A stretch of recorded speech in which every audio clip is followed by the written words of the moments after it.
बिस्मिल्लाहिर्रहमानिर्रहीम। अस्सलाम वालेकुम। आप देख रहे हैं अलिफ न्यूज़ और मैं हूं आपके साथ माजिद अली। शामिल करते हैं पाकिस्तान और दुनिया भर से ब्रेकिंग न्यूज़ हेडलाइंस। रूस का अपना जदीद तरीन हाइपरसोनिक और सैनिक मिसाइल को बेलारूस में नस्ब करने का ऐलान। रूस ने जदीद हाइपरसोनिक और सैनिक मिसाइल को बेलारूस में लगाने का ऐलान कर दिया। रूसी सदर व्लादिमीर पुतिन का कहना है कि रूस अपने इत्तेहादियों को और सैनिक मिसाइल फ्राहम करेगा। जदीद और सैनिक मिसाइल क्या कुछ कर सकते हैं, शायद दुनिया को अंदाज़ा नहीं। रूसी वज़ीर ख़ारजा सरगई लारूफ बोले, हाइपरसोनिक और सैनिक मिसाइल अमेरिका के लिए वाज़िया पैगाम है। अमेरिका यूक्रेन को हथियार फ्राहम करता है और फौजी मदद करता है। रूस और अमेरिका में हालात जंग वाले नहीं हैं। खबर के अगले हिस्से में बात करते हैं शामी बागियों का मजीद इलाकों पर कब्जा, तेज़ी से दारुल हुकूमत की तरफ पेशकदमी, बशार अल असद के इस्तीफ़े का मुतालबा। शाम में सदर बशार अल असद की फोर्सेस को पसपा करते हुए बागियों ने मजीद इलाकों पर कब्जा जमा लिया। बागियों की हमस शहर के जानब तेज़ी से पेशकदमी जारी है। शामी बागियों ने एक और शहर दरा में कब्जा कर लिया। शामी फौज का बागियों से मुआहदे के तहत इनखला, आला सिक्योरिटी और फौजी अफसरान को दिमश्क जाने के लिए महफूज रास्ता फ्राहम किया गया। शामी बागी इत्तेहाद और तहरीर अल शाम ग्रोह के सरबरा अबू मोहम्मद अल जुलानी का कहना है कि इनकी मंजिल दिमश्क है और शामी फोर्सेस से मुतालबा करते हैं कि बशार अल असद के मुजरमाना इकदाम को छोड़कर बागियों का साथ दिया जाए। शामी बागी तीसरे बड़े शहर हमस के करीब पहुंच चुके हैं। बागियों ने ऐलान किया और कहा कि शामी फोर्सेस को इनखला की आखिरी कॉल दी जाती है। इससे कबल तहरीर अल शाम, मलेशिया और दीगर बागी ग्रोहों ने शाम के अहम शहर हमा और शाम के सूबे हलब में सदर बशर अल असद की रहायशगाह पर कब्जा कर चुके हैं। खबर के अगले हिस्से में बात करते हैं जनूबी कोरिया के सदर ने मार्शल लॉ लगाने पर कौम से माफ़ी मांग ली। जनूबी कोरिया के सदर योन सुक योल को मार्शल लॉ लगाना महंगा पड़ गया। कौम से माफ़ी मांगते हुए उनका कहना था कि दोबारा मार्शल लॉ नहीं लगाऊंगा। याद रहे कि 3 दिसंबर को जनूबी कोरिया के सदर ने मुल्क में इमरजेंसी लगाते हुए कहा था कि इनके पास आइन के तहफ़्फ़ुज़ के लिए इस तरह का कदम उठाने के सिवा कोई चारा नहीं है। जनूबी कोरिया के सदर मुल्क में मार्शल लॉ नाफज करने की नाकाम कोशिश के बाद कानून साजों ने इनके खिलाफ मुआवजे की तहरीक जमा करवा दी। मुल्क में मार्शल लॉ नाफज करने के ऐलान के बाद अवाम सरापा एहतजाज बन गई थी, जबकि पार्लिमान ने भी इनके इस इकदाम को मुस्तरद कर दिया, जिसके बाद चंद घंटों के अंदर ही इन्हें ये ऐलान वापस लेना पड़ा। खबर के अगले हिस्से में बात करते हैं गजा इसराइली फौज की जारहियत, मजीद 51 फ़लस्तीनी शहीद।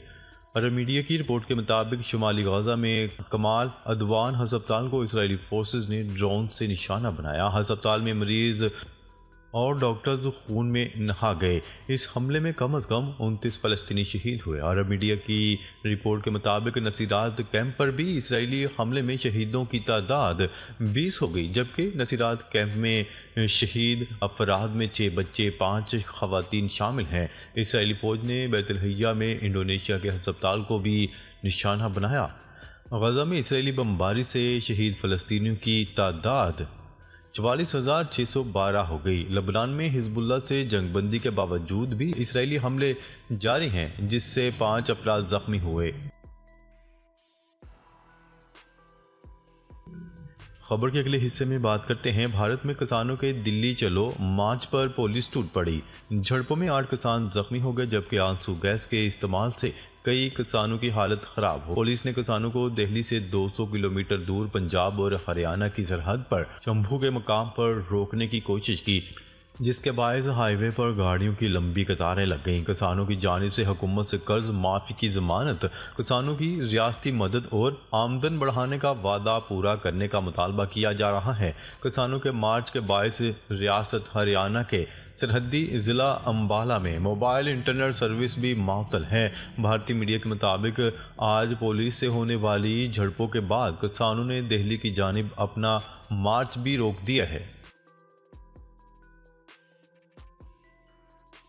खबर के अगले हिस्से में बात करते हैं। रूस ने यूक्रेन के ज़ैपोरिज़िया रीजन में हमला कर दिया। हमले में 9 यूक्रेनी हलाक और 7 जख्मी हो गए। हमले का बायस कई इमारतों और गाड़ियों में आग लग गई। ज़ैपोरिज़िया रीजन के मिलिट्री एडमिनिस्ट्रेटर का कहना है कि मुतासरा इलाके में इमदादी सरगर्मियां भी जारी हैं। रूसी हुक्काम ने हमले से मुतल्लिक कोई रद्द-ए-अमल नहीं दिया। खबर के अगले हिस्से में बात करते हैं। अपने मफादात के तहफ़्फ़ुज़ के लिए किसी भी मंजरनामे के लिए तैयार हैं। इसराइल की धमकी। इसराइल में तेज़ी से होने वाली पेशरफ्त के तनाज़ुर में इसराइली वज़ीर दिफ़ा और चीफ ऑफ स्टाफ ने जुमे के रोज़ मुल्की सलामती की सूरत हाल का जायज़ा लिया। इस मौका पर इसराइली वज़ीर दिफ़ा ने फ़ौज को आला सतह की तैयारी बरकरार रखने और पेशरफ्त की मुसलसल निगरानी जारी रखने की हदायत की।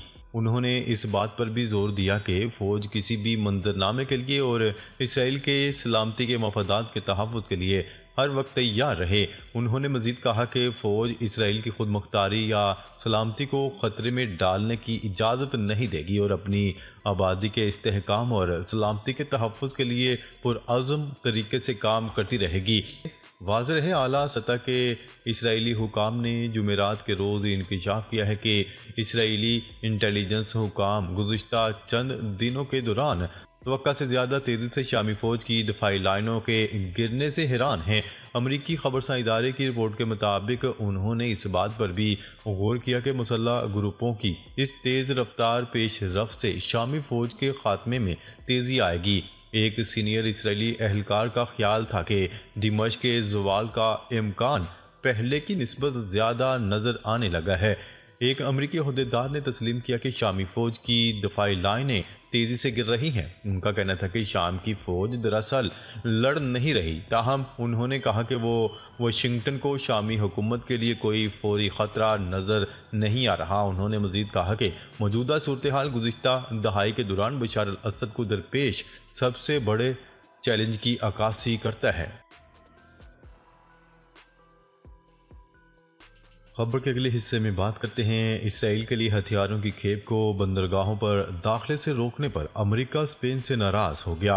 अमेरिका ने इन इतलात का नोटिस लेते हुए कि स्पेन ने इसराइल की गजा जंग के लिए हथियारों की सप्लाई रोकने का कहा है और एक इंक्वायरी शुरू कर दी गई है। इस इंक्वायरी में ये देखा जाएगा कि नेटो का एक अहम इत्तेहादी मुल्क होने के बावजूद स्पेन अपनी बंदरगाहों से इसराइली असलाह पहुंचाने वाले जहाज़ों को रोक रहा। रिपोर्ट्स के मुताबिक ये कार्गो अमरीकी असलाह लेकर इसराइल जाते हैं। अमरीकी इसराइल को असलाह सप्लाई करने वाला सबसे अहम मुल्क है। ये इत्तेहादी फेडरल मैरीटाइम कमीशन ने शुरू की हैं, जो एक खुद मुख्तार फोरम है। ये ना सिर्फ हथियार ले जाने वाले कार्गो जहाज़ों को रोके जाने की जानकारी करेगा, बल्कि इन हालात का भी जायज़ा लेगा जो बैनुल-अक़वामी तजारत के लिए पैदा होंगे, जिसे अमरीकी जहाज़रानी मुतासर होगी। बताया जा रहा है कि फेडरल कमीशन स्पेन की तरफ से अपनी बंदरगाहों से कम 3 कार्गो जहाज़ों को रोके जाने के बाद तहकीकात शुरू की गई हैं। फेडरल कमीशन ने जुमेरात के रोज़ एक नोट में कहा था कि इसके लिए ये तशवीशनाक अमर है, क्योंकि कार्गो जहाज़ों को रोके जाने से बैनुल-अक़वामी तिजारत के लिए नासाजगार सूरत हाल पैदा होगी।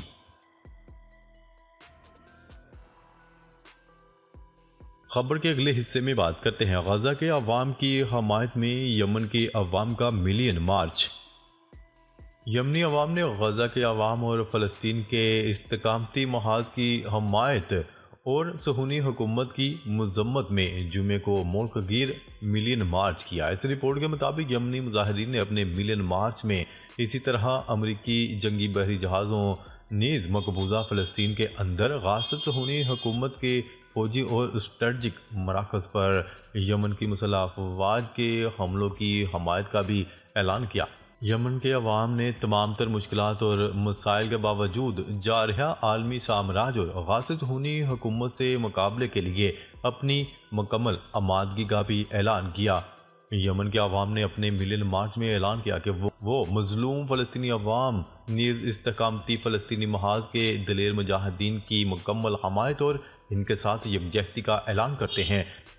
नाज़रीन, अब तक के लिए इतना ही। मज़ीद ख़बरें लेकर बहुत जल्द आपकी खिदमत में हाज़िर होंगे। तब तक के लिए अपना ख्याल रखिएगा। अल्लाह निगहबान।